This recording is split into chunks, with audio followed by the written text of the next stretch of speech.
एकांकी के तत्वों के आधार पर उत्सर्ग एकांकी की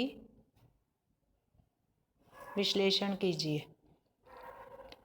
देखिए, इस प्रश्न को समझने का प्रयास कीजिए। एकांकी के तत्वों के आधार पर विशेषताओं का विश्लेषण करना है। एक, हम सामान्य रूप से एकांकी की विशेषताओं का वर्णन करते हैं, और दूसरा, हम एकांकी के तत्वों के आधार पर। तो ध्यान देने की बात यह है कि इसमें एकांकी के तत्वों के आधार पर प्रश्न पूछा गया है। तो एकांकी के तत्वों में हम कथावस्तु, कथोपकथन या संवाद, पात्र एवं चरित्र चित्रण, देश काल एवं वातावरण, भाषा शैली, उद्देश्य और रंगमंच, इस दृष्टि के आधार पर हम इस प्रश्न का जवाब तैयार करेंगे। कथा वस्तु में हमें यह बताना है कि विशेष रूप से उत्सर्ग एकांकी में डॉक्टर रामकुमार वर्मा ने शेखर के माध्यम से, जो कि इस एकांकी का मुख्य पात्र है, वैज्ञानिक खोज की चर्चा करते हुए मृत आत्माओं को बुलाकर उनसे बातचीत की चर्चा की है। और इसमें डॉक्टर शेखर की प्रेमिका छाया की भी मृत्यु हो जाती है, और शेखर अपने मित्र की विधवा पत्नी और पुत्री की सेवा में लगे रहते हैं, लेकिन छाया से विवाह नहीं कर पाते हैं। और मृत छाया की आत्मा यंत्र के द्वारा शरीर धारण करके एक बार स्वतः ही उनकी पुत्री के समक्ष आती है, और दूसरी बार वह स्वयं उस यंत्र के माध्यम से छाया को बुलाते हैं, जहाँ छाया आकर अपने संपूर्ण जीवन के बारे में, प्यार के बारे में चर्चा करती है, और प्रतिशोध के रूप में वह मंजुल के प्राणों को ले जाना चाहती है। ऐसी स्थिति में डॉक्टर शेखर मंजुल के लिए अपने यंत्र को तोड़ देते हैं। इस प्रकार कहानी का कथानक, द्वंद्व और चरम सीमा, इन तीन रूपों में ये कहानी आगे बढ़ती है। कथोपकथन में संवादों की चर्चा की जाती है।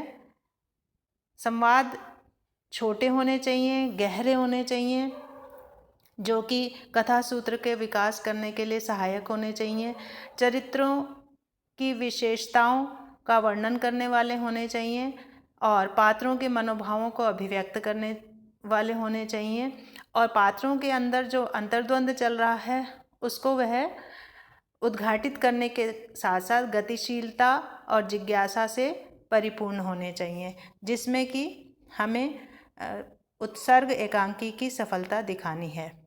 पात्र एवं चरित्र चित्रण के आधार पर आप सभी पात्रों का परिचय देंगे। उस परिचय में मुख्य पात्र और स्त्री पात्रों की चर्चा करेंगे, और बुद्धि कौशल के आधार पर यंत्र का निर्माण करना, प्रेमिका छाया को उपेक्षित करना, बलिदान देना, अर्थात अपने मित्र की पत्नी के लिए, पत्नी एवं पुत्री के लिए वह अपने प्रेम को छोड़ देते हैं। छाया का उनकी कमज़ोरियों का वर्णन करना और स्पष्ट करना कि उन्हें एक तरफा निर्णय नहीं करना चाहिए था, और अंत में गौण पात्र के रूप का चित्रण करना, जिसमें कि उनका नौकर और सहयोगी दिखाए जाएंगे।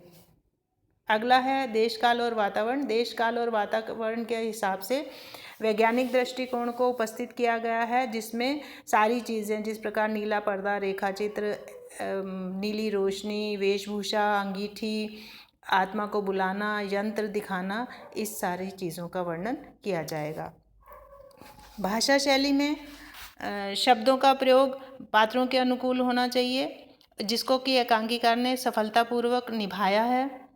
इसमें आंचलिक शब्दों का प्रयोग किया गया है, देशज शब्दों का प्रयोग किया गया है, अंग्रेजी भाषा के शब्दों का प्रयोग किया गया है, और नौकर जो कि ग्रामीण अंचल का है उसकी भाषा अनपढ़ पात्र के अनुसार ही बिल्कुल सही दृष्टिकोण को लेकर उपस्थित होती है। इन चीज़ों की चर्चा करेंगे। उद्देश्य में आप डॉक्टर वर्मा द्वारा रचित इस एकांकी के उद्देश्यपूर्ण रचना का वर्णन करेंगे कि किस तरह से वो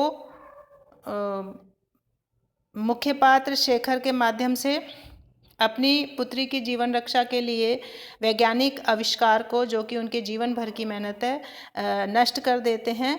उससे संकेत मिलता है कि चाहे कुछ भी कर लिया जाए, लेकिन विज्ञान के माध्यम से हम प्रकृति का विरोध नहीं कर सकते हैं। रंगमंच की दृष्टि से आप